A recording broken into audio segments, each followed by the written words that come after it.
इटावा में कथावाचक के साथ बदसलूकी पर अखिलेश यादव की प्रेस वार्ता। कथावाचकों को सपा कार्यालय पर बुलाया। सपा सांसद रामजीलाल सुमन, आर.के. वर्मा समेत कई बड़े नेता रहे शामिल। अखिलेश यादव का बयान। समाज में जो घटनाएं हो रही है, भाजपा उसका लाभ ले रही है। सरकार के लोग निष्पक्ष कार्रवाई करने लगे तो ऐसी घटनाएं बहुत कम हो जाएगी। अगर पीडीएम के लोग मंदिर चले जाए तो मंदिर धो दिया जाता है। देश के राष्ट्रपति भी अपमान का सामना कर चुके हैं। भाजपा अगर चाहती है कि कथा एक ही समाज के लोग कह सकते हैं तो सरकार इसके लिए कानून बना दे। भागवत कथा सबके लिए है। भागवत कथा सबके लिए है। जब सब सुन सकते हैं तो सब बोल क्यों नहीं सकते? भागवत कथा सबके लिए है, सब सुन सकते हैं तो सब बोल क्यों नहीं सकते हैं? भगवत कथा भगवान कृष्ण से जुड़ी है। अगर सच्चे कृष्ण भक्तों को ही भगवत कथा कहने से रोका जाएगा, भागवत कथा तो भगवान कृष्ण से जुड़ी है।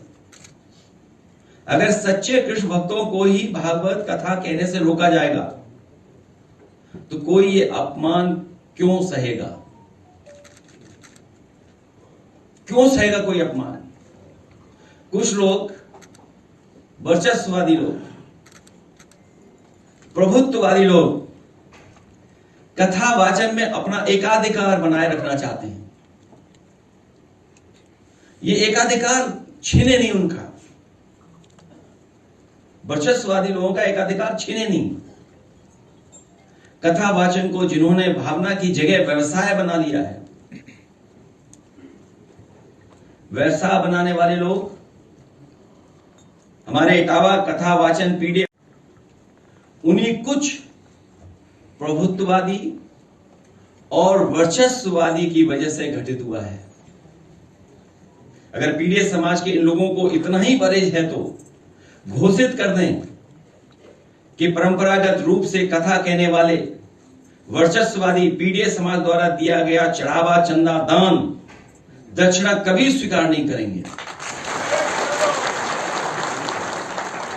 और अगर एकाधिकार ही आपको लाना है तो समय समय पर आप बहुत दावा करते हैं कि 370 खत्म किया है, तो देश में आप कानून ले आओ कि कथा वाचन का काम और एकाधिकार के लिए कानून ले आइए कि आप ही कह सकते हो और कोई दूसरा नहीं कह सकता।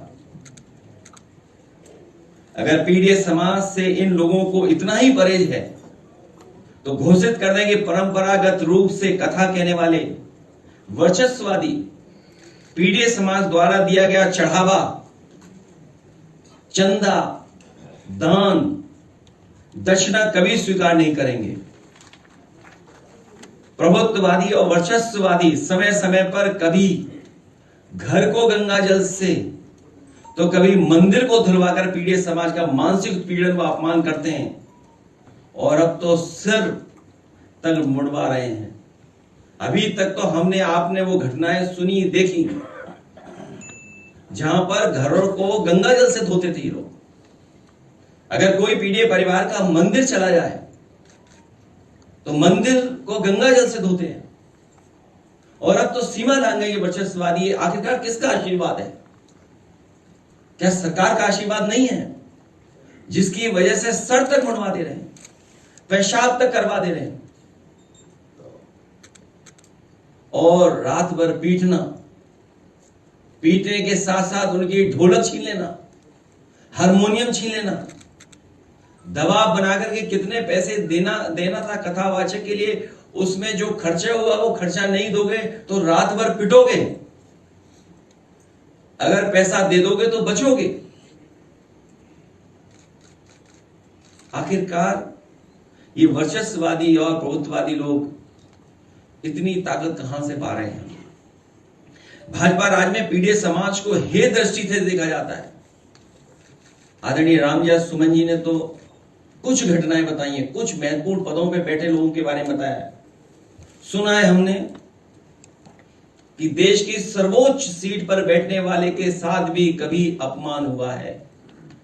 देश के राष्ट्रपति भी हे दृष्टि का सामना कर चुके हैं।